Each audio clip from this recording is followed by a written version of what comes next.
Dans leur lettre pastorale, à l'occasion des échéances électorales à venir, les évêques du Cameroun dressent le portrait robot du bon candidat à l'élection présidentielle. L'intégrité, l'humilité, la modestie et le leadership moral. Ne pas utiliser son pouvoir pour s'enrichir personnellement ou soumettre son peuple. Être capable de sillonner le pays en visitant tout au moins chaque région au moins une fois pendant son mandat. Être capable de comprendre les besoins et les attentes des Camerounais. Les évêques dressent en tout 10 critères à remplir par quiconque souhaite gouverner le Cameroun. Mais afin que l'élection soit libre et transparente, pour la conférence épiscopale nationale, les règles du jeu doivent être claires et acceptées par tous. Le processus électoral est toujours critiqué de manque de transparence, de justice. Nous-mêmes insistons depuis fort longtemps sur la réforme du système d'élection et de financement des campagnes. Mais au-delà des règles du jeu, les évêques dénoncent également des agissements qui décrédibilisent le scrutin au Cameroun. Violence pendant les campagnes.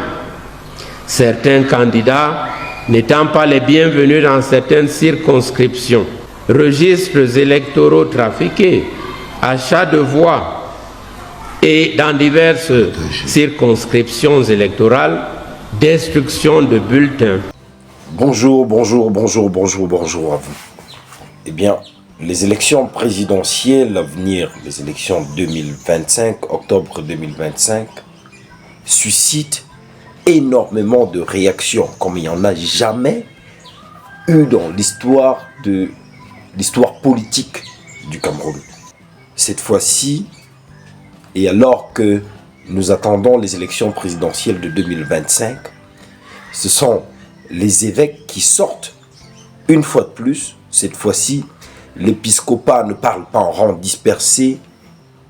Il donne dans cette vidéo les 10 critères pour un candidat idéal.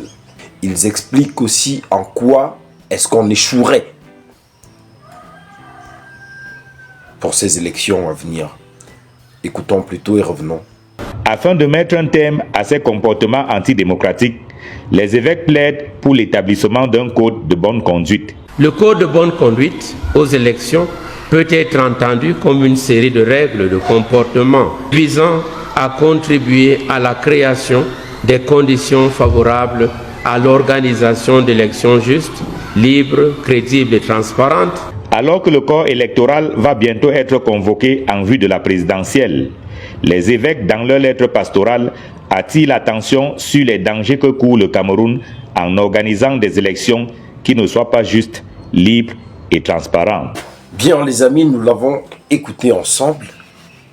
Qu'est-ce que les évêques nous disent? Voilà le profil du bon candidat. Il faut l'humilité, il faut qu'il soit capable de ne pas utiliser le pouvoir pour asservir les uns et les autres. Il faudrait qu'il soit capable aussi de parcourir les 10 régions au moins une fois par an. Au moins une fois par an. On a l'impression que ceci s'adresse à quelqu'un en particulier, mais il nous rappelle, les évêques nous rappellent là, pourquoi nous devons voter tel candidat plutôt que tel autre. Quel candidat serait le candidat idéal? Peut-être que vous êtes chrétien et que cela vous concerne désormais. Donc, maintenant, vous savez pour qui il faut voter. Parce que là,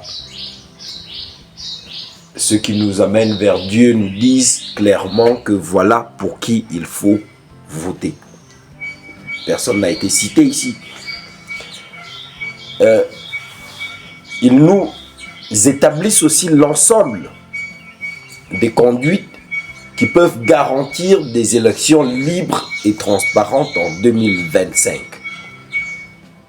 Ceci dit, et alors que certains évêques individuellement se sont exprimés sur des questions politiques sensibles liées aux élections prochaines, le ministre de l'administration territoriale a réagi en menaçant, cette fois-ci c'est de manière groupée. C'est dire que 2025, 2025, 2025. De toutes les façons, on les a écoutés. À chacun de se faire son opinion. Laissez-nous la vôtre en commentaire sur notre page. Et à très bientôt.